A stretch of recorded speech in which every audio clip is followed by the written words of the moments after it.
afternoon, I'm Mai Rodriguez and this is Newsfeed on the Bilyonaryo News Channel. Senate President Francis Escudero is calling for the suspension of the controversial jeepney modernization program. Escudero says he will recommend this to President Marcos himself.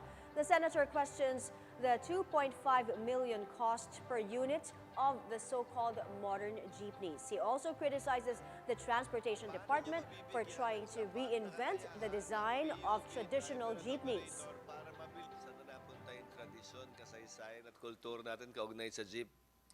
Hanggang ngayon po yung mga ambassador natin, pati po ako bilang Senate President ngayon, yung ibang mga senador natin at kongresista, ang pinapamigay po ay yung simbolo pa rin ng jeepney hanggang ngayon dahil parte na ito ng kultura at kasaysayan ng ating bansa.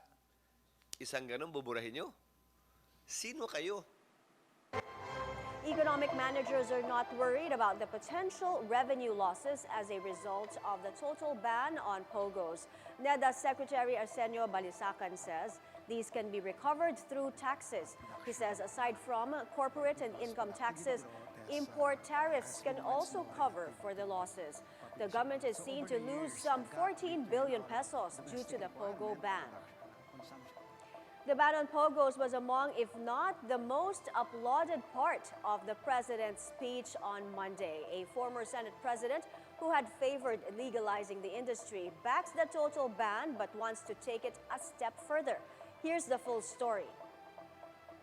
Former Senate President Tito Sotto says if he were the chairman of PAGCOR, he would have canceled all POGO licenses immediately after the president ordered a total ban during his State of the Nation address. The president did not distinguish between legal or illegal. If I were the chairman of PAGCOR, I will revoke all the licenses tonight. The clamor for government to ban POGOs has built up over time, especially after criminal activities like human trafficking, torture, and possibly even murder were discovered in POGO hubs. POGOs were expected to generate 20 billion pesos in revenues yearly, but the president's own team says the social cost of keeping them is way too much. Sotto agrees. It has come to a point where it can no longer be tolerated because of the impact that it has or it is having in the country. The former Senate president also says banning POGOs may even help improve Philippine-China ties that have soured over the maritime squabble in the West Philippine Sea. Baka matuwa yung China Correct. Because they have been seeking the ban of POGOs in the Philippines. China had asked the Philippine government under the Duterte administration to ban POGOs. The main patrons of the online gambling operation are in China, where it is banned.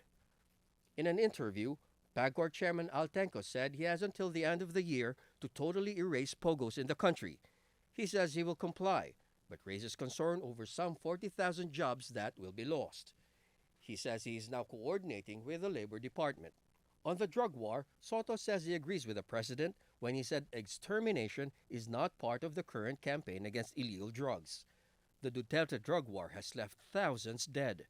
Sotto is a staunch anti-drug advocate. I agree.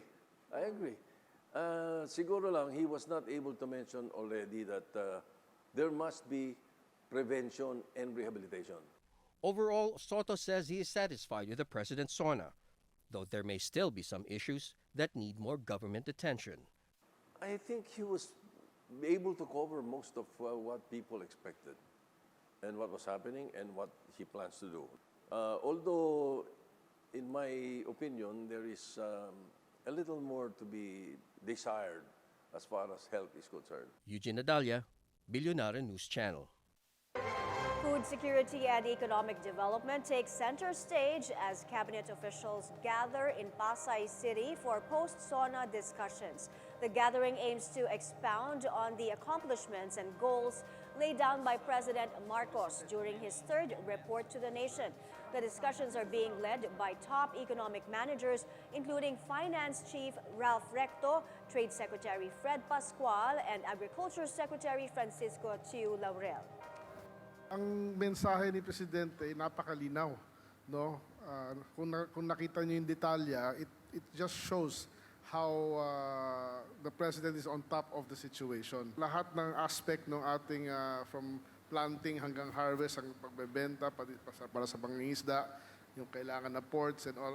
Alam niya, at nakatutok ho tayo dyan at napaka-importante talaga na yung suporta ni Presidente ay nandyan sa ating agricultural sector. We are on track to hit our fiscal targets for the entire year, and that's roughly about 4,250 billion. President Marcos boasts of a higher employment rate during his third SONA. He also says more job opportunities are coming as a result of his trips abroad. Mr. Marcos says the investment pledges he secured will create more than 200,000 jobs. At least 20 projects that were pledged worth over $1 billion are already operational, according to the Trade Department. Our aggressive infrastructure development, business-friendly policies, investment and export promotions, foreign visits, and economic missions are all aimed at generating not just jobs, but quality and competitive jobs. The Department of Foreign Affairs belies China's claim that the Philippines agreed to Beijing's condition to inform them in advance when conducting resupply missions to the BRP Sierra Madre in Ayungin Shoal. This after China and the Philippines reached an understanding regarding the resupply missions. The Chinese Foreign Ministry has said it will allow resupply operations only if Manila informs Beijing in advance after on-site verification is conducted. But the DFA says the provisional arrangement was reached with a clear understanding by both sides that it will not prejudice the respective national positions. News overseas now, U.S. Vice President Kamala Harris is making good progress on what President Joe Biden failed to do, uniting Democrats. Just over a day after launching her campaign, Harris has secured enough delegates to clinch the Democratic presidential nomination. An unofficial tally from the Associated Press showed Harris had 2,214 delegates, well beyond the simple majority to clinch the nomination. And it is my intention to go out and earn this nomination and to win.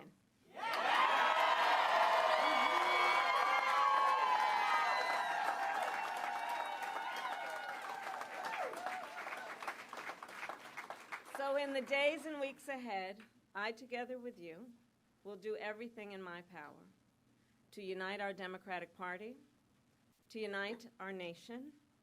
So in the next 106 days, we have work to do. We have doors to knock on. We have people to talk to. We have phone calls to make. And we have an election to win. U.S. Secret Service Director Kimberly Chiro admits she and her agency failed in responding to the assassination attempt on former President and candidate Donald Trump. We failed. As a director of the United States Secret Service, I take full responsibility for any security lapse. Chiro appeared before a congressional hearing Monday, the first round of congressional oversight on the Trump assassination attempt. Chiro has resisted calls for her resignation from top Republicans, including House Speaker Mike Johnson and Senate Minority Leader Mitch McConnell. For the weather, the western portions of Luzon should expect moderate to intense rainfall until Thursday due to the enhanced southwest monsoon caused by Typhoon Karina. Karina maintains its strength as it moves north-northwestward at 15 kilometers per hour. Signal number 1 is still in effect over provinces in northern Luzon, Polido Islands, and northern Catanduanes. Based on the Pag-asa track forecast, Karina will remain far from Philippine landmass and may make landfall over the northern portion of Taiwan between tomorrow evening or Thursday morning before exiting the Philippine area of responsibility. Due to the bad weather, some ports suspended operations, leaving hundreds of passengers stranded. As of today, the Philippine Coast Guard monitored 378 passengers, 17 vessels, 6 motor bangkas, and 62 rolling cargoes stranded, while 20 motorboats are taking shelter in various ports in southern Tagalog and Bicol regions. And before we go, a famous bakery in Paris is riding on the Olympic spirit by offering a special treat. It's a bread with the images of the Olympic rings and the words Paris 2024 baked right into the crust. The bakery also offers other standouts like apricot tart and a croissant rolled with pistachio custard and choco bits. And those are the news this hour. I'm Mai Rodriguez. Stay tuned to Bilyonaryo News Channel for more top of the hour news. Catch us on Free TV Channel 31 and Signal TV Channel 24. Bilyonaryo News Channel, always on top.